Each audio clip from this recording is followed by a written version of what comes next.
Hi there. So I've been talking a lot on my channel recently about Squid Game in general because I think the writing style that's been going on with Squid Game has been so well done, and it leaves a lot of opportunity out there for budding novelists or for fan fiction writers to be able to have fun with their own telling of different seasons of Squid Game that happened beforehand. And it leaves opportunity for Netflix themselves to come back throughout the years and add more seasons where they just showcase a Squid Game year where there were no hiccups, which may sound cold and crass and heart wrenching, but it actually isn't because it gives us a really interesting story that we can actually build upon based on a couple of the rules that Squid Game has essentially created for us with certain themes that they've allowed. So I want to kind of go through and just really talk to you about what games are really present. So the games, Squid Game games themselves, that there is a rhythm, if you will, to how the games operate and flow. And that might sound strange to you. You might think, well, wait a second. There's no rhythm to the games. They're just random. They're all about X, Y, or Z. But based on this first two seasons, we've seen now two separate seasons. I can't read Korean, so for all I know, they may have named in Korean in the seasons where they were actually exploring like the catacombs and the files and whatever. They may have named other games that they played, but I want to showcase to you kind of what the vibe is that I'm catching from how the games flow based on the two seasons that we've seen so far. And granted, season two, we've only seen the first three games, but you get what I'm talking about. So let's kind of like talk about it. Now, we know that in the two seasons that we've seen, there are 456 players. Now, there may be more, there may be less in different seasons. I'm not really sure if that's actually fair to state 456 is their definitive number. I don't know if 456 has any symbolic value in other cultures. I just know that it seems to be an arbitrary number that hasn't really been explained as being holding any significance. If you're in anyone in the East Asian culture, if out there, if you have a specific significance in that number, let me know. That's cool. But I want to talk to about the actual games. We see game one twice now being red light, green light. And so the reason why I want to point this out, why I want to point out red light, green light as being kind of that first game. With red light, green light, we get essentially, we have the big giant field. We have the full field. Walking into this, everyone in that field is a person. Now, they've all been tested. They've all been tested previously when they were interviewed whether or not they could play the game by doing the slap testing. They would find out, are they willing to take pain to win money? Are they willing to accept pain to win money? And that's kind of the interesting thing that they have to find out. They have to find out if this person is willing to accept pain in order to get money. And that's kind of how they make their choice of who they pick. But when you get to the first game, they have the full field, which is red light, green light. So that first game is designed to teach the players a lesson. And understand, every single game is a grooming process. Now, this is something that I want people to actually look into if they're actually going to write a fan fiction series of Squid Game or anything of that nature. That each game has a specific niche role in the grooming process to groom people towards ruthlessness, which the end goal is ruthlessness. Okay, so understand this. The end goal is to create somebody in their own image. Now, that may sound strange to you, but remember, according to biblical narrative or other narratives, God created man in his own image. This is essentially, Squid Game is essentially a state where people on both sides, both in the masks and in the green suits, are being made into the image of the VIPs or the host. Ruthless people who are pragmatic, ruthless, who value human life only in dollars and cents and see fit to win at all costs. So that's what the end goal is. The end goal is to throw these people who are in the eyes of the host worthless, dead, lost, and forge them in the fire of a grooming process that is brutal and dare I say traumatic. I hate using that word because I think people have misappropriated that word so horribly in the last 20 years. But traumatic, and reforged that person into a ruthless pragmatist. This is why at the very end of season 1, when Gi-hoon is actually the winner and he's trying to call off the bet. You see the front man and Ilman liked Gi-hoon a lot. He did not want Gi-hoon to win. He did not understand Gi-hoon winning because Gi-hoon walked through that baptism.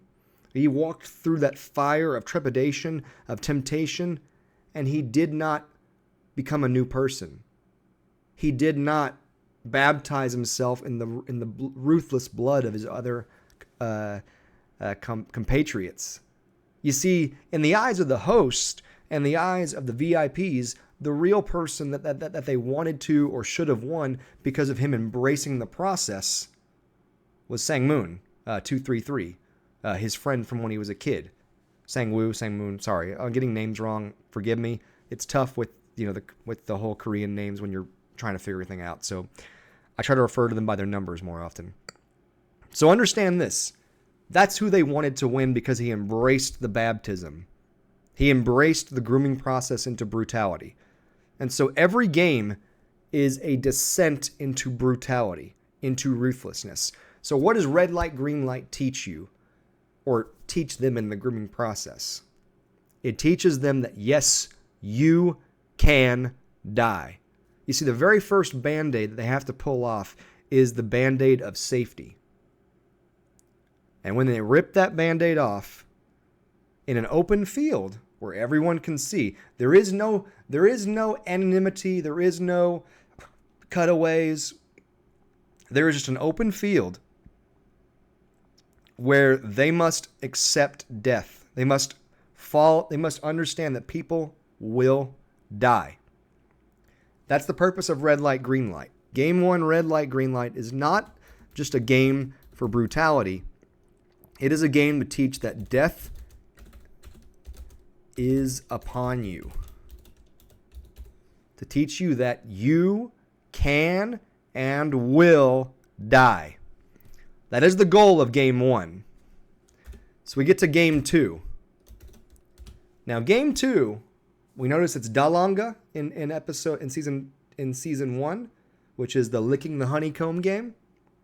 And we see it is the pentathlon race in season 2. Now, both of these you would think seem very, very opposite of each other on a first watching, because one is a solo event and the other is a team event.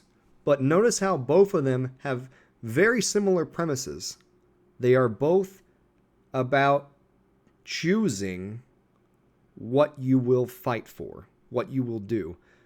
In Dalanga, it was all about, picking the right shape, getting the triangle. In the pentathlon one, it was all about finding out which of the 5 little mini games you were best suited for. So the question becomes, what is Game 2 designed to teach you? We've already taught in Game 1 that death is upon you. Death is upon you. You are going to die. If you continue playing this game, people will die. Death is around you. So game number 2 is about understanding that your choices matter.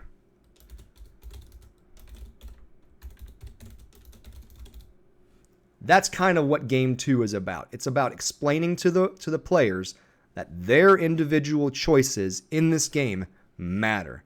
That you possess the power to choose your own destiny. Now, it's a little different because in the pentathlon race, you're relying upon teammates to make sure that they chose the right one, because there were some teams that, hey, they did really well in one event, they did really poorly in the second one, okay, they all die. But that's still what they're trying to explain to you in this game, in this grooming process, in this process of teaching you brutality. Game number 1, death is upon you. Game number 2, your choices matter. You are in charge of your destiny. You can pick what's happening before you. And that is the essential goal of game number 2, is to teach you your choices matter. Now, I'm going to include this one in here because this one is kind of the funky one that you got to be mindful of. All right, there is a special game that happens. It's happened at 2 different stages in 2 different seasons, but it looks like it's a continual theme where there's a game within the game, or an interim game, and we're going to call this game 2.5. Game 2.5 is essentially where they've set up situations where they set up situations in the bunks to where initially we're thinking under a societal norm of rules where, hey, don't misbehave, don't be bad. They set up situations in the dorms, though, in order to create tension and hostility, which can and does eventually erupt.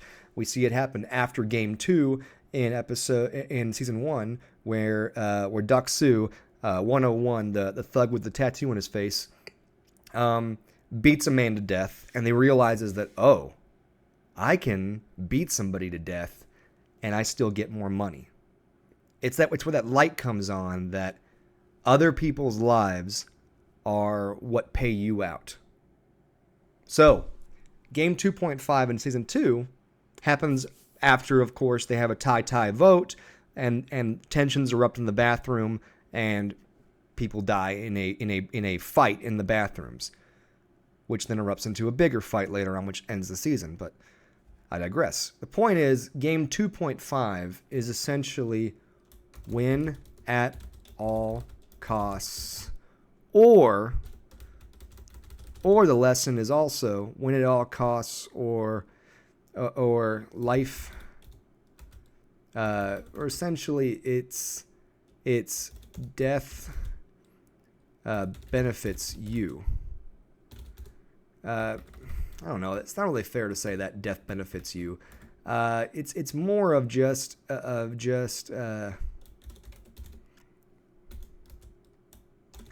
does that make sense? I'm saying win at all costs or death equals money.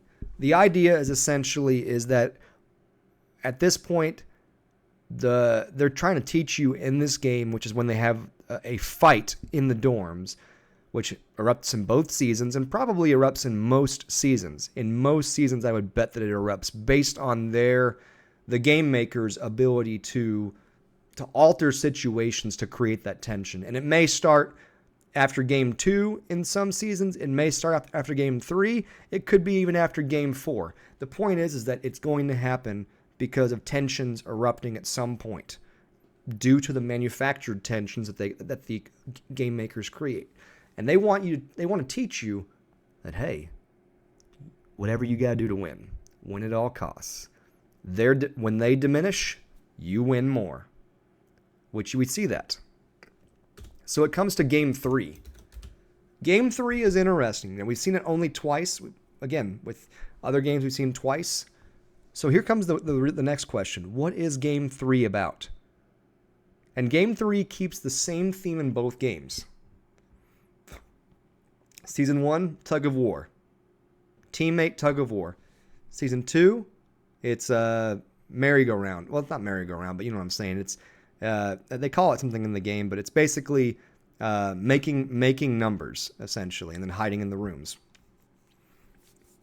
And the point of both of those games, if you really look at it, it's that you must... It's basically, both of those games create scenarios where for you to survive, others must die. Your win equals others' lives.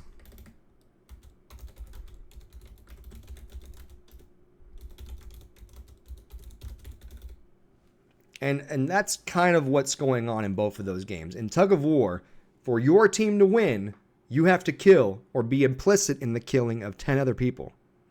And so this is a very important distinction. So in season 1, they had the all-out brawl in the dorms before that.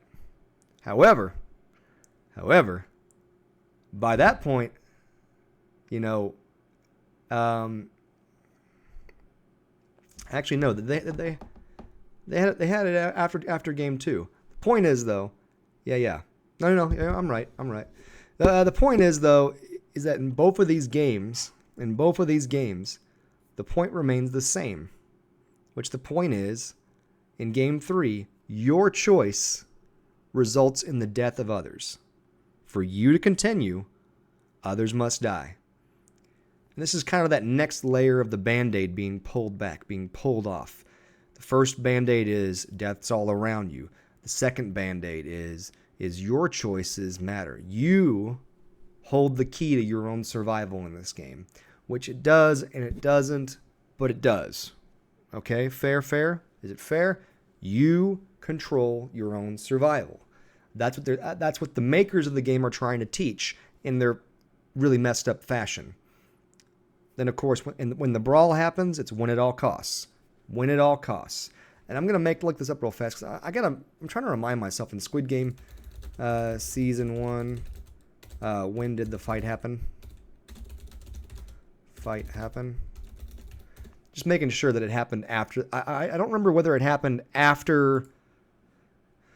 I don't remember if it happened after the first game, after the second game, or after the third game. I can't remember. Blah blah blah.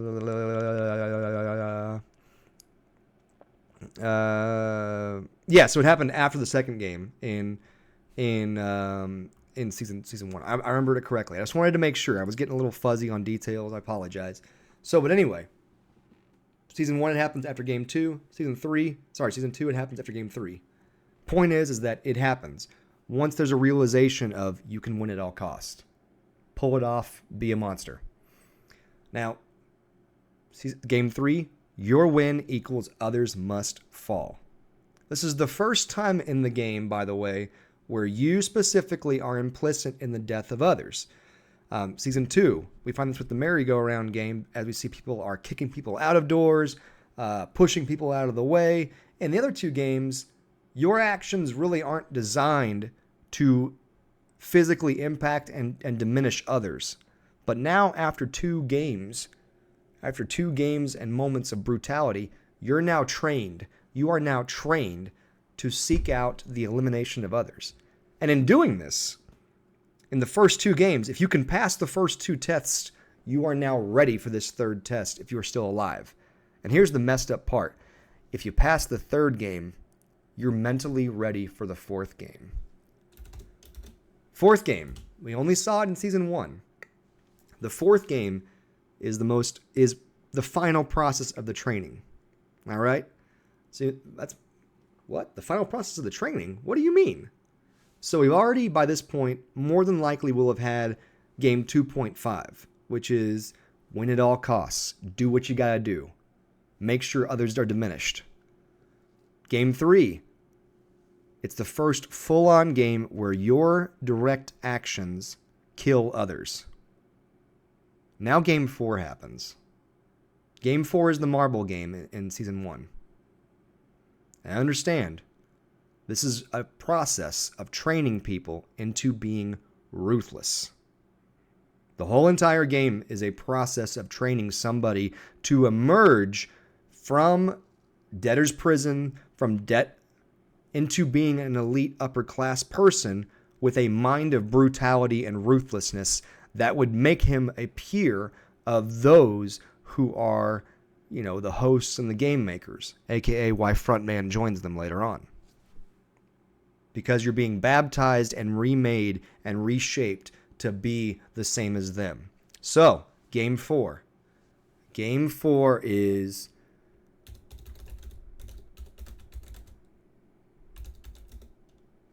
friendship is cheap. Now, what does that mean?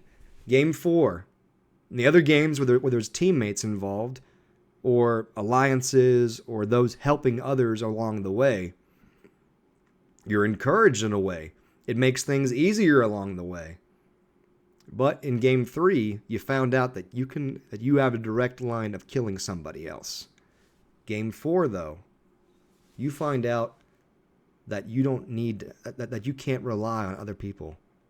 Game 4, remember the marble game? Everyone picked their best ally, thinking they're a team yet again, only to find out that they must win a game and kill and get their other teammate killed, their best compadre, their closest ally, their homie.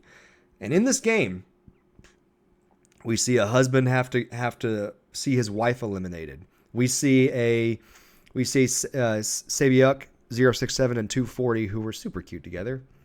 They should have super cute together. But we see them have to make a choice.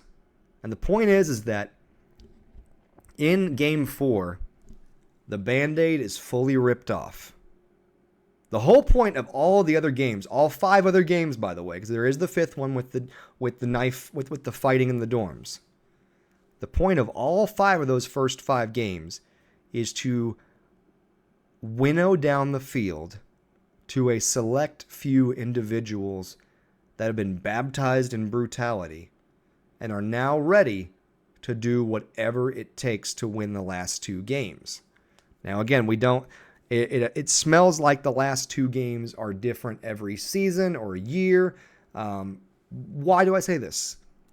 The VIPs are surprised by both Game 5 and Game 6. They had no clue what they were going to look like or be like. They just knew that essentially Game 5 was some type of game where everyone was involved. And we'll get to Game 5's mentality in a second. But Game 6, of course, they did not know about Squid Game. Now, it could be that those guys were just first-time viewers of the game. I don't really think that's probably the case, because that particular field of individuals, there would be a lot of trust involved in order to get to that point, that level, that VIP status they're called. Those are clearly billionaire-type individuals. Very weird that a lot of them were gay, or at least gay-leaning, but I'm not going to lean into that. I'm just going to assume they just don't care because they're that rich. That was a weird type of thing that happened at the very end of Season 1. But when you look at the last 2 games, the whole point, the game itself is not the first four games or 5 games. Those games are literally just to set up the final 2 games. Because you've taught all these lessons, and Game 5 does have one final lesson, but it's not as important as the lessons in the first 5 games. Because those first few games are training you to have all of the brutality to play the last 2. Game 5. Now, Game 5 is interesting because there is a comment from one of the VIPs who had obviously seen a previous season. He said, the people at the back, and he mentions this, the people at the back didn't have enough time to finish when he's talking about a previous year. They're talking about the order in which the players are playing, because apparently a common theme for that game is it's an ordered number which relegates to your actual order in playing. And he mentions that people at the back did not have any time to finish in previous seasons. Okay, so there's a common theme here. And the theme is basically, how bad do you want to win?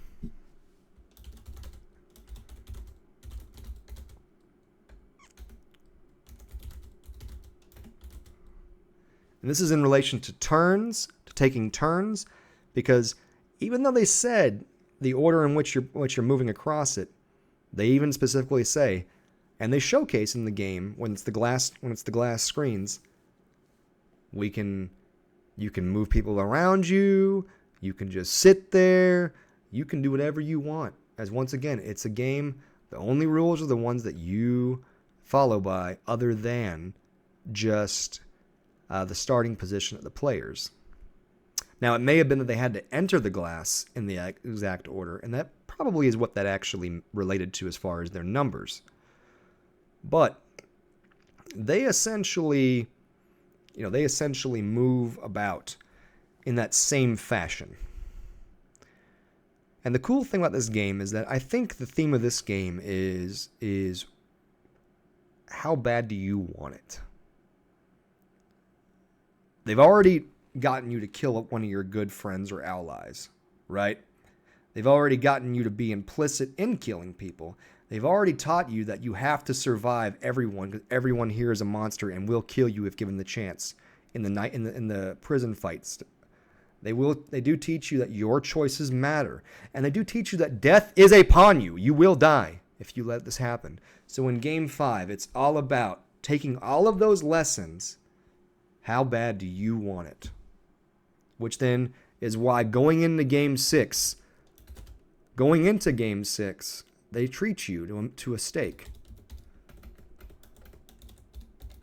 As they want to let you know that even though you haven't won the money and you haven't actually won yet, the VIPs see you as part of the club. You are now part of the club.